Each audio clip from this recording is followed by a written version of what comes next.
Game Find, and my name is Kevin. No, not actually. That's my best impersonation of Kevin from The Office. And the reason why I'm doing that is because we are reviewing the trivia game for The Office. And my name is David. Trevor.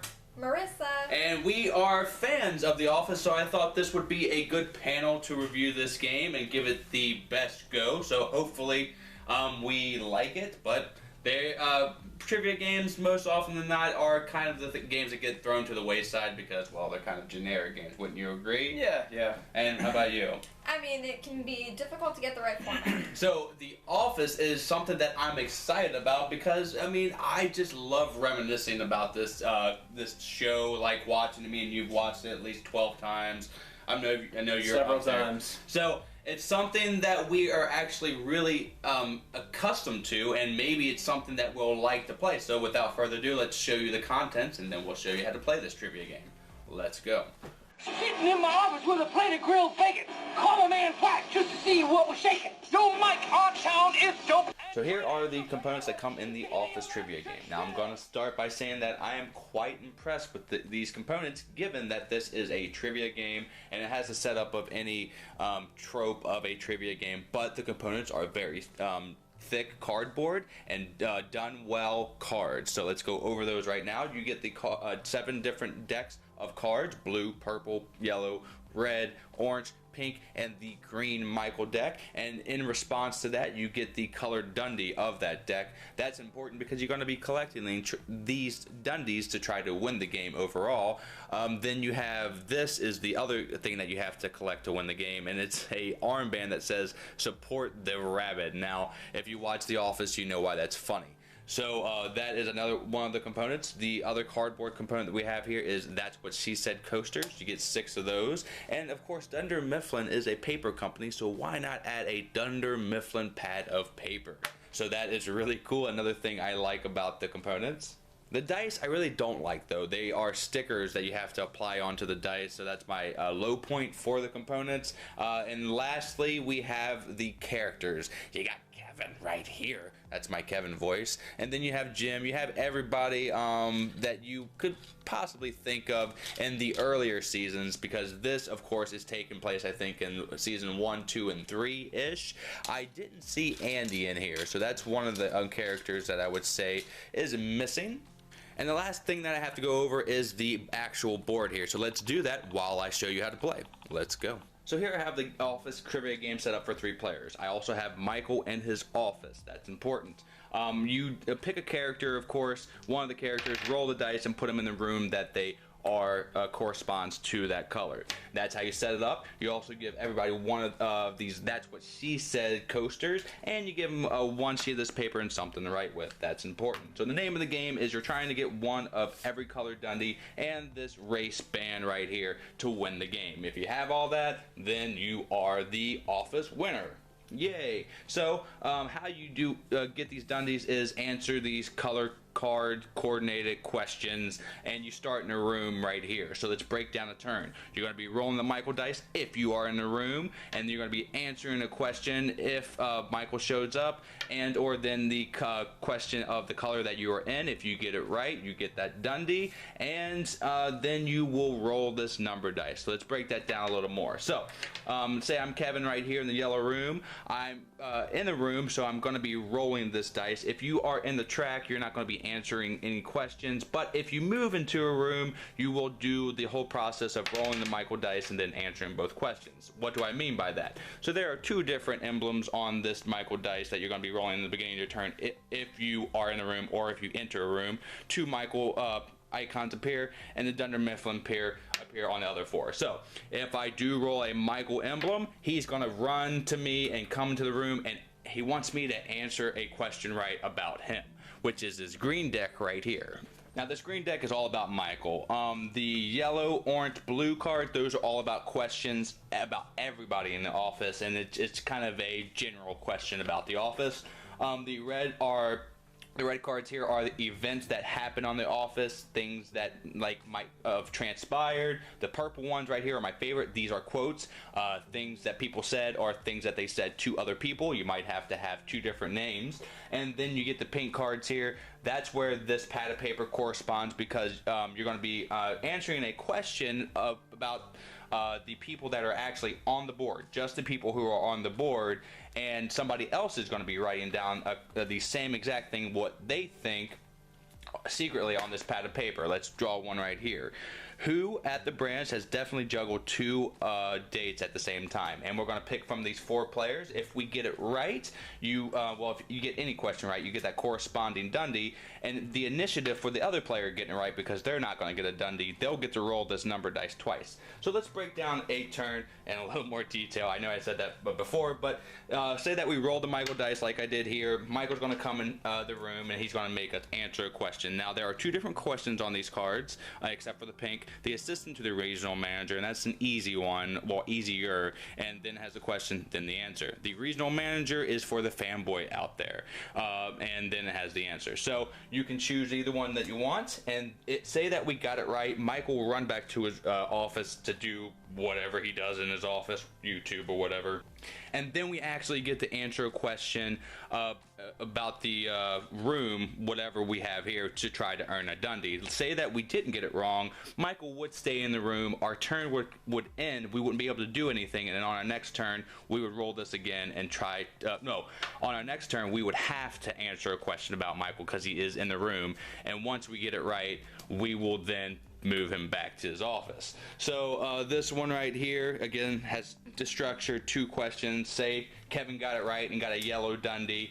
He has 1 of the 7 things that he needs to win the game. After he has answered this question, he will roll this number dice and he will move around this board. Now, this board isn't my favorite, it's my least favorite thing about the whole game. It's very unintuitive. The arrows right here, as you can see, these are the entrance and the exit for this room. Makes sense because it's the door. So you will exit and enter through this one here. So he rolled a 4. He has to move all 4. 1, 2, 3, 4. And he has to commit to one direction, because you can split off right here if you want it. There are different spaces on here, like the I declare bankruptcy, lose a turn, or the one here, cut in front of the pretzel line, roll again. So that's that kind of stuff. And there are different spots like do not enter, but I'm not going to get into that because that's what it is. The fun run here, this is how you can steal the bracelet from somebody. If you land on that exactly, you take the person that has the band and you're going to be erasing them. And it's going to be with this dice here. The person that landed on the fun run will roll this dice and they will go to the number and they will continue to do this. Oh, it's it's neck and neck. I didn't think it would be so close against Kevin and Jim, but it is. And Kevin takes it. Boom. So Kevin has stole the bracelet from Jim, and say he had 1 color of every one with the exception of the green one because it doesn't have of the Dundies, then he would be the winner. You have to remember where you were though, because you go back to the room or space that you were after the fun run. And you'll continue to do this process, moving around this unintuitive board, going in and out of these rooms to try to get the certain colors of the Dundies that you need until you get all 7 objects. The other thing that I didn't go over that you have is That's What She Said. That's what she said. So during the game, you're going to be, chatting it up. If there's something that would correspond for the That's What She Said joke, you will throw the coaster into Michael's office and then go around the table, and if it is unanimous that everyone thinks that yes, that does apply, then you will get to pick 1 color, whoever got it right, Dundee that you're missing, and put it in front of you. The thing is though, this goes away. It's one-time use. But say if everyone thought that yes, that joke was good and multiple people threw it in, you're gonna have to keep in mind who did it first, because they would get that Dundee or that question. The other coaster would go back to the other players though. And that is the basic game of The Office trivia game. Now you continue to do this process. More people can be in one room and or the same space. That doesn't really matter, but you'll run around this unintuitive board, placing down those coasters for That's What She Said, trying to get all these Dundies and this bracelet until one person has all of them and becomes the winner. Now, before we give our opinion and this game a grade, I'm going to go over one or two of the cards just so you have a flavor of the game, because that's where all the jokes are.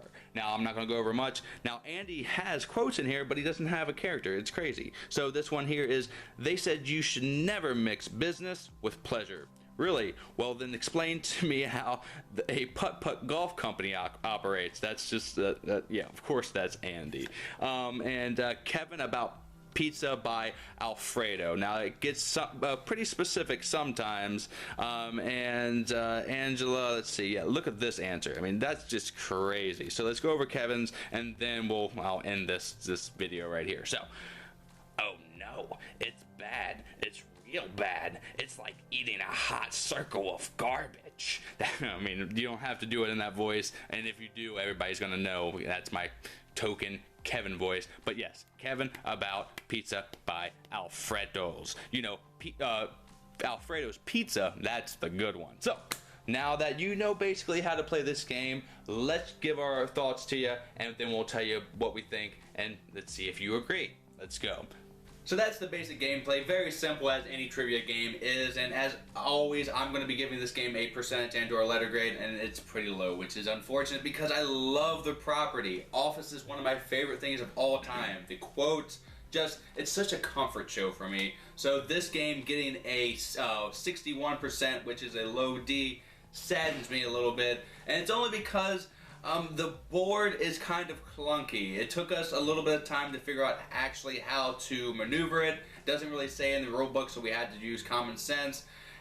Or the board actually gets in the way of the trivia. We ultimately just started playing this game and just asking the questions. We boiled it down just to that, and we rolled the Michael dice to see if he would appear, but we just stopped moving here because the game was just getting too long. And I think that's where it actually worked the best, and possibly you might do this on your own. So if you have this is a good template for a trivia game to ask about The Office. There are some hard questions and or easy questions, but some of the assistant to the manager questions were pretty hard too. Yeah. It's just what you remember from the pool of, I think it's about maybe 1 to 4 and possibly 5 seasons or so. It didn't go up all the way up to season 6 and or 9 where... Oh, okay. I didn't even realize that. It really is just a clump of seasons, the first few. And I think the downfall, the major downfall, is if you don't know anything about The Office, you're not going to know anything about these questions, and it's not going to be something that you like. But the highlight of this game is if you do like The Office, you're going to chuckle, there's going to be some laugh out loud moments, and that's why it did get somewhat of a grade for me, which D is sort of passing. It's not completely failing. So there's that. Who wants to go next with their grade? It's all you. Sure. Ladies first. Yeah, Jinx owed me a soda. Well, you two gallant gentlemen. I can say that I also would not give this a super high grade, probably in the 7 out of 10 range. 7 out of 10, okay. Similar reasoning. I mean, really, the board was superfluous to the function of just wanting to answer questions about Office trivia. This is one of those timeless series, and we have watched it many times over. I'm not sure about 12. I think it's 12 at this point. Well, I say 12 every time anyway. Okay, he's apparently keeping track. Yeah. So it's fun. I mean, it is some pretty obscure trivia in these cards. Sometimes we were looking at each other. Sometimes not, right? Yeah. Well, some of it's a gimme, but you know they did a good job, I think, of giving it some life. Even if you have watched the series 12 multiple times, 12 times over, you'll still find questions that stump you. So that makes it fun. Yeah, there you go. All right, T. I gave it a 5 out of 10, and yeah, I was really close, man. I mean, listen, if it was just a straight trivia game, like kind of how we played it, I would have probably given it a much higher grade. But I'm grading all of the components. So that being said, that's really what downgraded it so much for me. If it was just a fun party game that you're playing with a bunch of friends that really like this show, and you literally, I mean, they could just put these in a little tiny card game board, you know, little box, and have some different format of how you go around and accrue points and stuff like that. Would be a completely different. So the tools are here if you want to help. Yeah, I think they just want to say, hey, we got to make this into a bigger, prettier package with a bunch of stuff to come with it, and I think that it just ruined it because like we got to a point where we just wanted to answer the questions. We just wanted to have fun and reminisce about some office quotes and memories and stuff like that. And we're just trying to figure out how to navigate around this clunky little clue/trivial pursuit kind of board. And it didn't work for me. And honestly, I'm not a huge fan of these type of games anyway. So really, the only thing that drew me to it is because I'm such a huge fan of the office. That's what gave me high hopes too. Yeah. So as far as the subject matter of the game, I love it, and I love the trivia. Really good questions. Like Marissa said, even if you're like us, you've watched it, upwards of 3-4 times through, or 12, like Dave has. You're still going to get stumped. So that says a lot about a trivia game. They're really finding some stuff that you do not remember. Especially in just a tiny clump of students, too. Yeah. The one thing that I wanted to point out is there are specific genres of questions, and the one that I like the most is the quotes. But right when you get that right, you don't get to do the quotes anymore. So that's one of the things that, I would like to do more of those. So I think they should have had a couple of sections. Sure, yeah, I think so. Here's some quotes, here's some facts. Well, how about a board where you're alternating colors in all of the spaces? So every time you land, every time you land on a color, you get to answer that question. I don't think it's that big of a rip-off to just mirror the approach of Trivial Pursuit.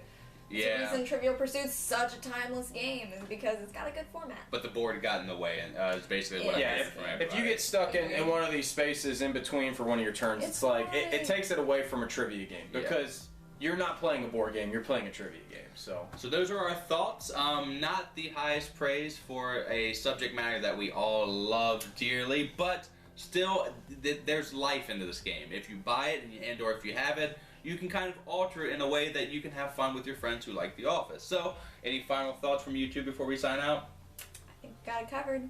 Yeah, I did like we didn't get to use it, but I love that that's what she said. That's funny. Yeah, there's a lot of little kind of things within the rules and the game itself that you'll chuckle at. So, look at that and keep in mind that this is just an Office game. So, thank you so much for tuning in to today's review. I have been Dave. Trevor. Marissa. Until the next time that we see you, have a great rest of your day and a great time with all that you play. Bing, bang, boom. I was waiting for it. That's what she said. That's what she said. That's what she said. Hey there, everyone. My name. Hey there, everyone. No, stop. Is everybody talking like that? Everybody talk like that. New friends, tie some yarn, and that's how you start.